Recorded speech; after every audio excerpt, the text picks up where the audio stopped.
नमस्कार, स्वागत है आपका। आप देख रहे हैं देवभूमि समाचार और मैं हूं आपके साथ आनंद विजय सिंह। उत्तराखंड में मौसम एक बार फिर करवट लेने वाला है। मौसम विभाग ने सोमवार के लिए देहरादून समेत 7 जिलों में भारी बारिश का येलो अलर्ट जारी किया था और कई जगहों पर मौसम में बदलाव वहां पर सोमवार को देखने को भी मिला। उधर देहरादून, चमोली, रुद्रप्रयाग, नैनीताल, चंपावत, पिथौरागढ़ और बागेश्वर में कई स्थानों पर तेज बारिश की संभावना भी जताई गई। पर्वतीय क्षेत्रों में गरज और चमक के साथ आकाशीय बिजली गिरने का भी खतरा बताया गया है और लोगों से सतर्क रहने के लिए कहा गया है कि सोमवार से मौसम में बदलाव देखने को मिलना शुरू हो गया है। हरिद्वार और उधम सिंह नगर में भी बारिश को लेकर चेतावनी जारी की गई है। तेज बारिश के दौरान पहाड़ी इलाकों में भूस्खलन की आशंका को देखते हुए लोगों से सतर्क रहने और अनावश्यक यात्रा से बचने की अपील की गई है। प्रशासन ने संवेदनशील क्षेत्रों में निगरानी बढ़ा दी है और संबंधित विभागों को अलर्ट पर रखा गया है। लोगों से सतर्क रहने की अपील की गई है। जरूरत पड़ने पर ही घर से बाहर निकलने के लिए कहा गया है।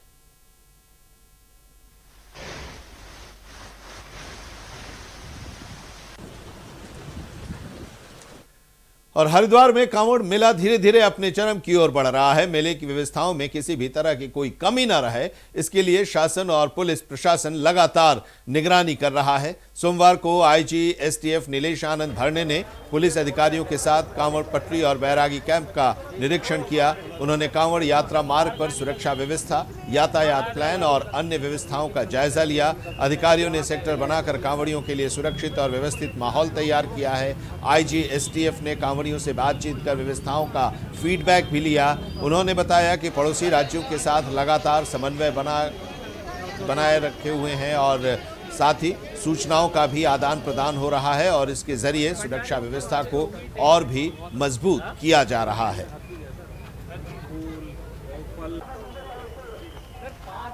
ये जितना हमारा कांवड़ का फोर्स जो पूरा यहाँ तैनात है हरिद्वार कांवड़ के लिए, और जो ड्यूटियाँ लगी हुई है ये सारी हमारी सुपर जोन और जो सेक्टर की ड्यूटियाँ है, तो 18 जिसमें सुपर जोन बने हैं, 40 जो है जोन बने हैं और 141 जो है वो सेक्टर्स बने हैं। तो सारे एक एक बार सभी सेक्टर जोन सुपर जोन का निरीक्षण किया जा रहा है और जो मौके पे जो कांवड़ के लिए जो व्यवस्थाएं की जा रही है, तो ये वरिष्ठ पुलिस अधीक्षक और पूरी जो हमारी लॉ एंड ऑर्डर की टीम है वो सारी टोटल व्यवस्थाएं देख रही है।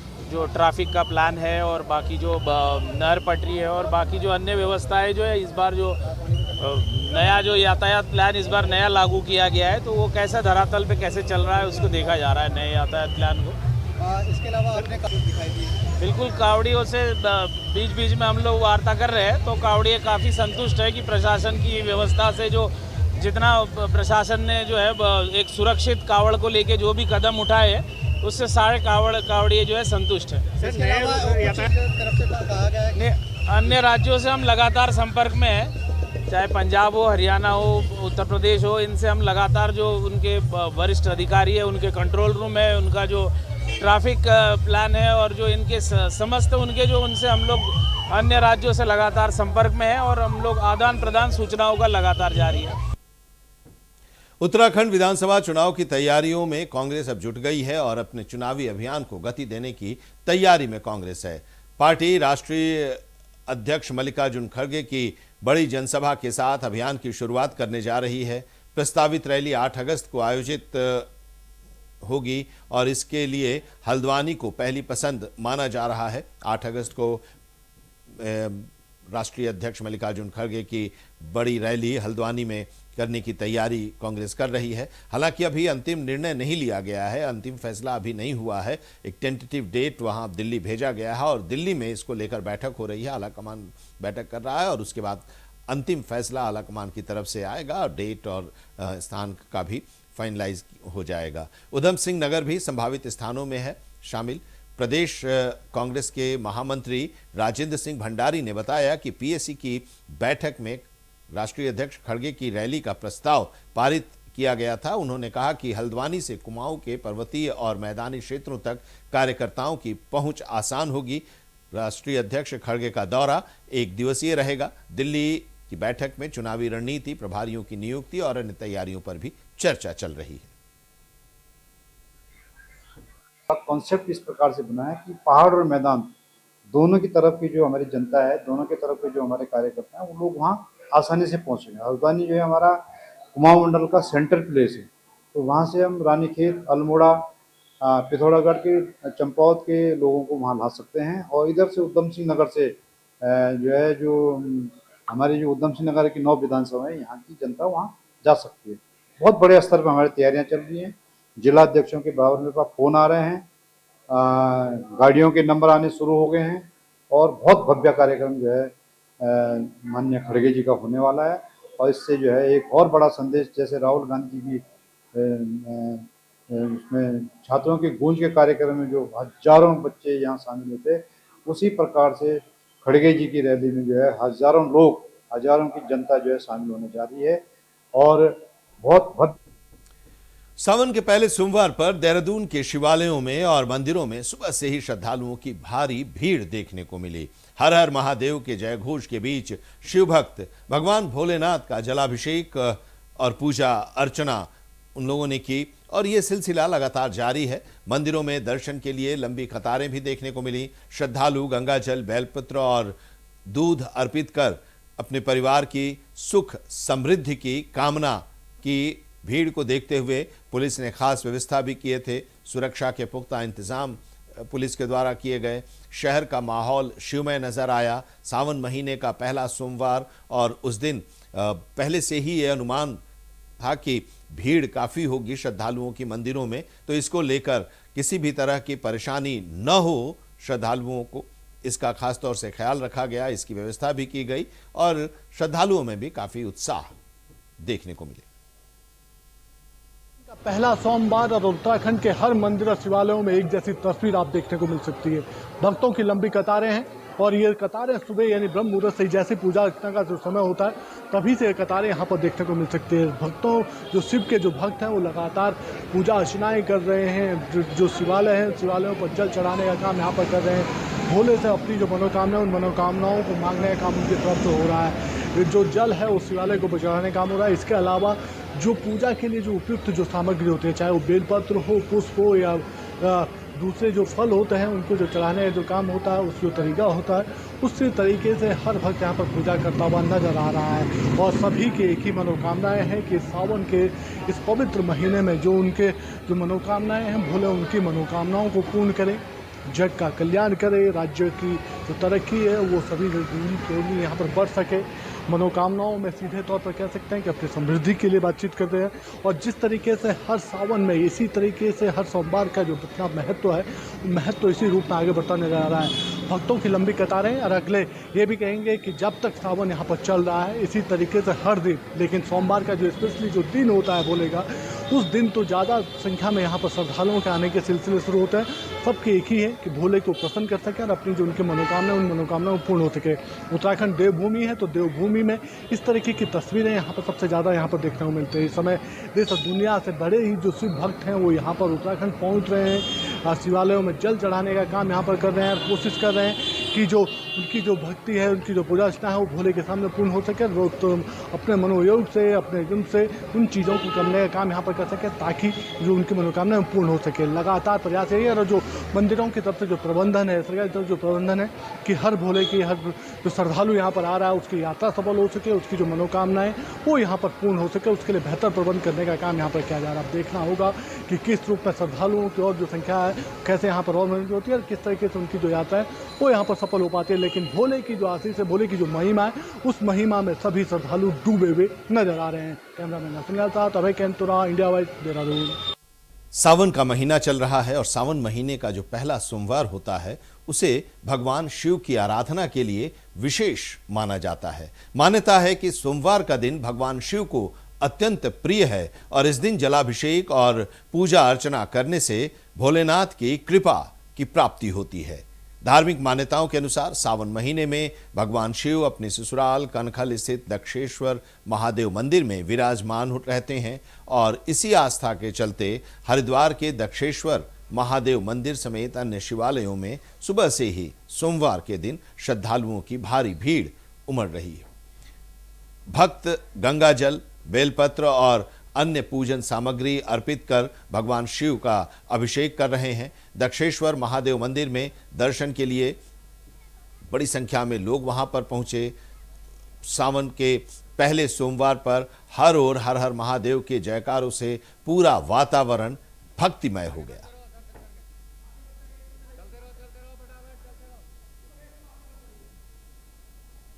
जिस समय महाराज दक्ष का यज्ञ विध्वंस करने के पश्चात भगवान शिव स्वयं पधारे थे, जब माता सती को लेके गए, तब भगवान शिव ने दक्ष को ये वरदान दिया था कि पूरे श्रावण मास में मैं दक्षेश्वर महादेव के रूप में स्वयं उपस्थित रहूंगा, और जो व्यक्ति यहाँ दर्शन करेगा या जल चढ़ाएगा या जो भी भगवान का अभिषेक आदि करेगा, उसको मैं मोक्ष दूंगा, उसकी मनोकामना पूर्ण करूंगा।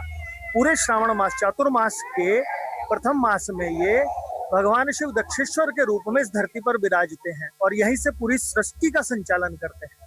जल अभिषेक ही नहीं, भगवान के दर्शन मात्र से व्यक्ति की इच्छाएं पूर्ण हो जाती है।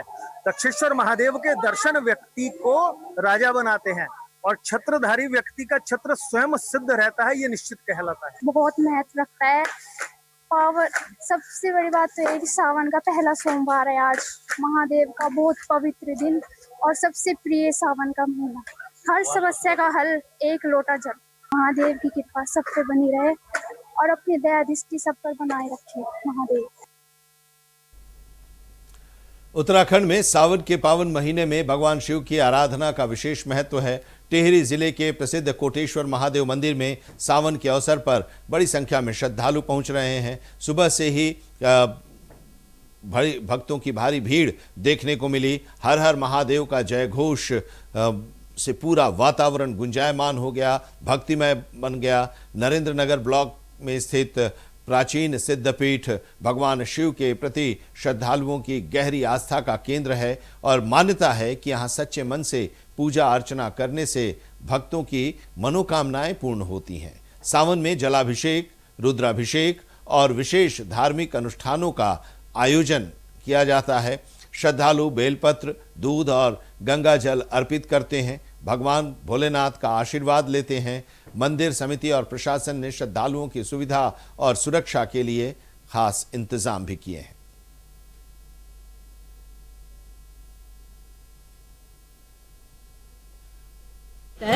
और मैं ग्राम कोट से आई हूँ और वैसे अभी हम फरीदाबाद में रहते हैं, लेकिन इस पाठ कराने के लिए हम स्पेशली श्रावण के मास में फरीदाबाद से आए हैं और अपनी मनोकामना लेके आए हैं शिव भगवान के पास कि हमारी मनोकामना पूर्ण करे शिव भगवान। ये बहुत पुराना मंदिर है, मैं कम से कम लगभग यहाँ पे 40 सालों से आ रही हूँ, तो इस मंदिर की बहुत मान्यता है। शिव भगवान उन पे अपनी कृपा दृष्टि बनाए रखें जो इस मंदिर में अपनी श्रद्धा लेके आते हैं। हर हर महादेव। रुड़की में एक भीषण सड़क हादसा हुआ जिसमें 2 मजदूरों की मौत हो गई। यह हादसा कोर कॉलेज के पास हुआ जहां तेज रफ्तार बस ने मजदूरों को टक्कर मार दी और टक्कर इतनी जोरदार थी कि दोनों मजदूर गंभीर रूप से घायल हो गए और मौके पर ही उनकी मौत हो गई। इस घटना की सूचना मिलते ही पुलिस मौके पर पहुंची और इस मामले की जांच शुरू कर दी। पुलिस ने शवों को अपने कब्जे में ले लिया, पोस्टमार्टम कराया। हादसे के बाद मौके पर लोगों की भीड़ भी जमा हो गई। पुलिस बस चालक और हादसे के कारणों की बस चालक से पूछताछ और फिर हादसे के कारणों की जांच कर रही है। इस दर्दनाक घटना से क्षेत्र में शोक का माहौल है।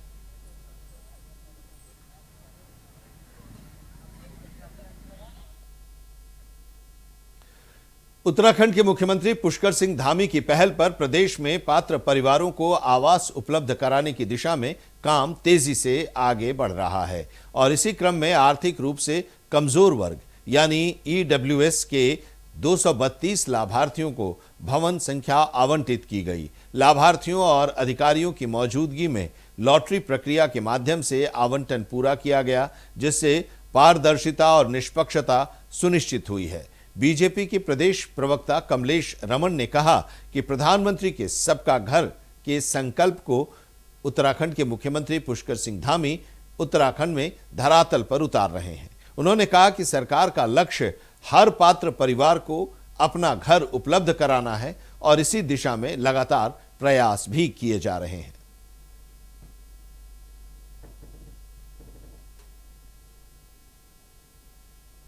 निश्चित तौर पर देखिए, प्रधानमंत्री जी का एक संकल्प है कि हर गरीब को उसका घर मिले, उसका आवास मिले, जल मिले, बिजली मिले, पानी मिले, शिक्षा मिले, स्वास्थ्य मिले। ये इसी संकल्प को पूरा कर रहे हैं माननीय पुष्कर सिंह धामी जी, और लगातार ऐसे लोगों को चिन्हित कर रहे हैं जिनके पास लंबे समय से आवास नहीं है। ऐसे लोगों को आवास देना मुझे लगता है कि ऐतिहासिक निर्णय है। एक तो हम पीएम आवास योजना हम चला रहे हैं, दूसरी हमारी खुद की स्वयं की योजनाएं हैं, उनको लेकर हम जो है लगातार उन लोगों को आवास देने का काम कर रहे हैं जो लोग काफी समय से आवासहीन थे। तो जाहिर सी बात है कि पुष्कर सिंह धामी जी लगातार जन जन की सेवा, जन जन के द्वार जिस तरीके से जाकर कर रहे हैं और स्वयं इन सारी योजनाओं को देखने का काम करते हैं, तो हम माननीय पुष्कर सिंह धामी जी पर भी भरोसा करते हैं, और माननीय पुष्कर सिंह धामी जी का भरोसा अपने प्रदेश की जनता के ऊपर है। और जनता का भारत निर्वाचन आयोग के निर्देशानुसार रुद्रप्रयाग में SIR 2026 अभियान निर्धारित कार्यक्रम के तहत जारी है। जिलाधिकारी एवं जिला निर्वाचन अधिकारी विशाल मिश्रा ने पत्रकार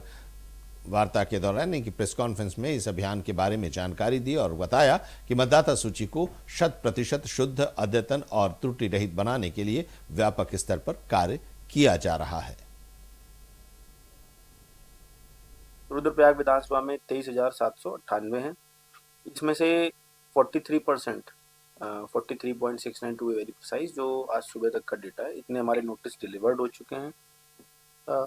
और जो बचे हुए नोटिसेज हैं वो अभी डिलीवरी की प्रक्रिया में है। जैसा कि मैंने बताया कि लगभग 25 दिन तक ये सुनवाई की प्रक्रिया चलेगी। तो एक नोटिस देने के बाद हम 7 दिन का समय देंगे।